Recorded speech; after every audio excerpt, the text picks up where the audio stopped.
Hi, welcome to the channel.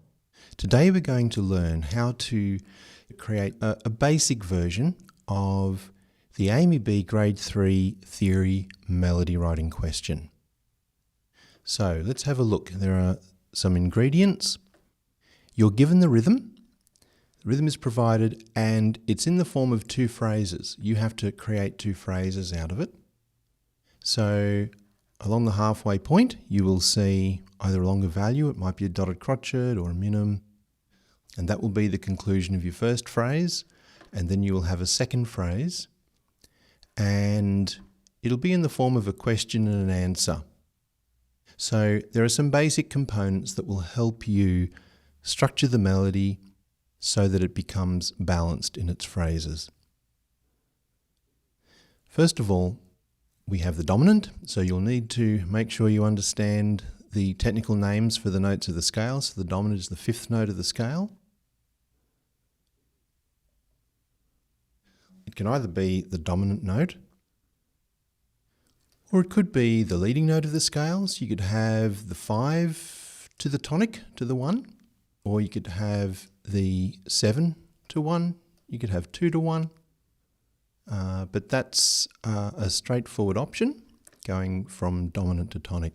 Tonic, of course, the first note of the scale. So here is our first phrase.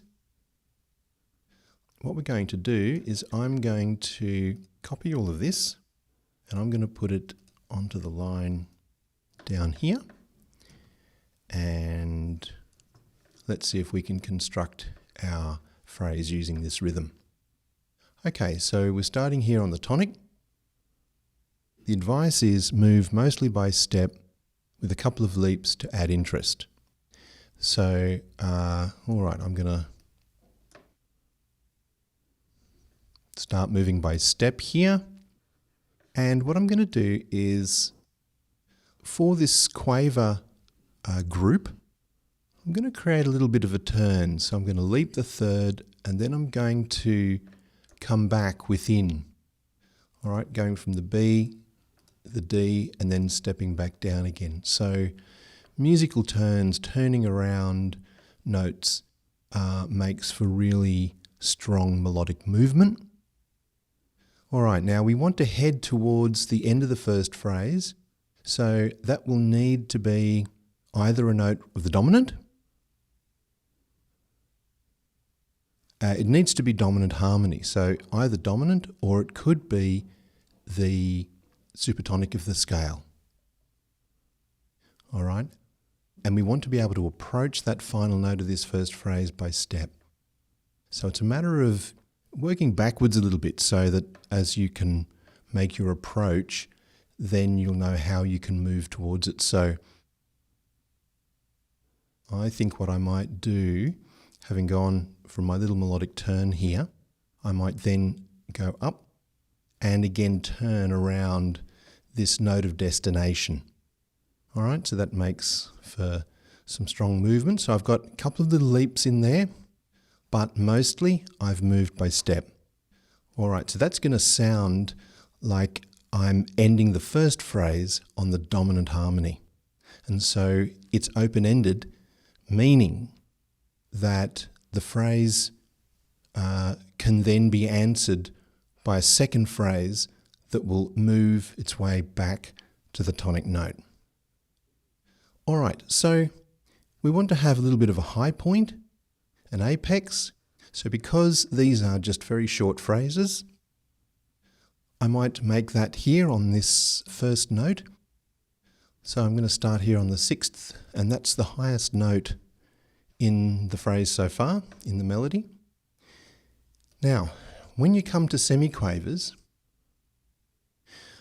because you're not Beethoven, you should just use scale steps for semiquavers.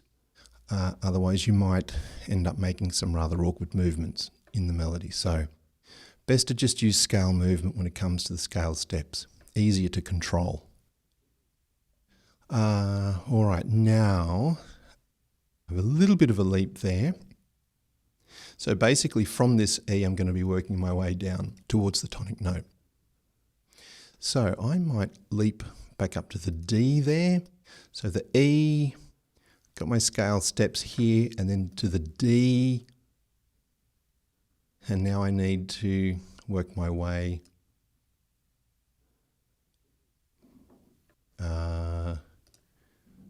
again, got my little melodic turn here, and then I can land quite safely.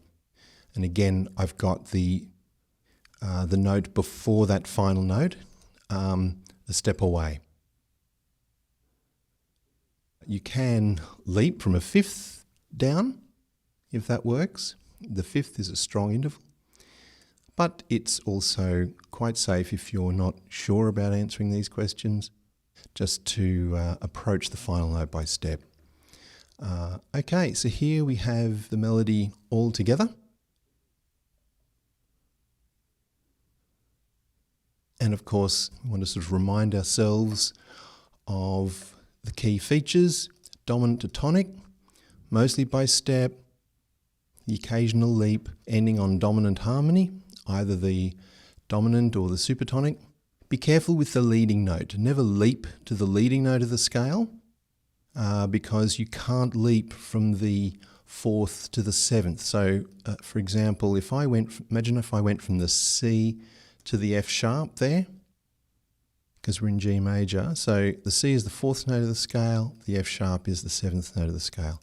So that actually forms a tritone. So you can't just leap randomly from the fourth to the seventh notes of the scale. So that's a big no-no.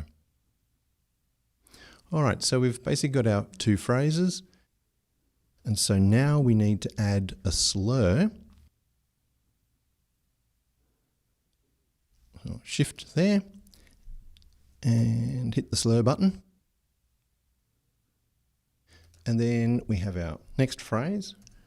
And there we have the two slurs indicating the phrases. Okay, I think we need to give this a listen, and you'll see how structured it is.